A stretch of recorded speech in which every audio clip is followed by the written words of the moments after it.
Unit 6, Pop Art, page 75. Activities 2 and 3. Good morning, ladies and gentlemen. Welcome to our weekly programme, Trends and Health. Body art is an ancient means of self-expression, used by lots of cultures all over the world.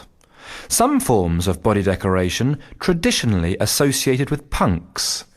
Dyeing, tattooing, piercing are increasingly popular nowadays. That's why today we'll give you some pointed tips on piercing and tattooing and the lowdown on one of the hottest and most infectious fads. To talk about this hot subject, we have with us Dr. Donald Reynolds from the Durham Region Health Department. Welcome, Dr. Reynolds. Thank you for inviting me to your program. Could you please briefly introduce us to the subject of body art, Dr. Reynolds?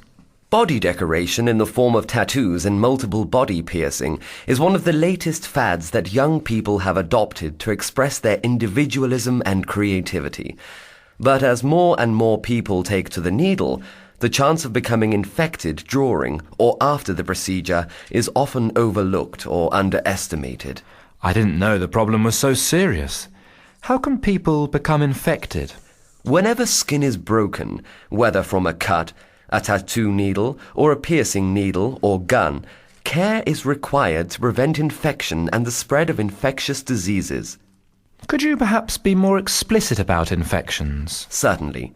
Infections that can occur from piercing and tattooing include hepatitis B and C, HIV, AIDS, tetanus, and other skin infections that range from minor to life-threatening. You've told us about the possible consequences of decorating our bodies.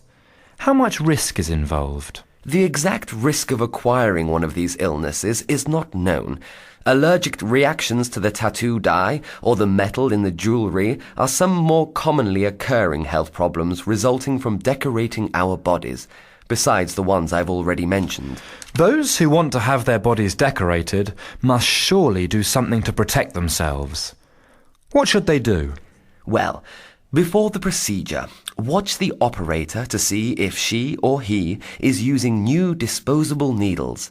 Then check for cleanliness and consider whether your blood might be mixing with any blood from customers before you. Above all, and this is very important, make sure needles and studs are new and sterile. Could you please give our audience some advice about what should be done after getting a tattoo or being pierced? First, take care of your tattoo or piercing afterwards. Keep the area clean and dry. Do not scratch or touch it. And see your family doctor at the first sign of infection. Are there any special plans to protect people from the risk of infections? As far as I'm concerned, the safety of tattoo and piercing procedures should improve in the future. Our department will soon be inspecting all tattoo and piercing establishments to ensure operators protect their customers from infectious diseases. Thank you very much, Dr. Reynolds, for your helpful information. Let's hope people follow your advice.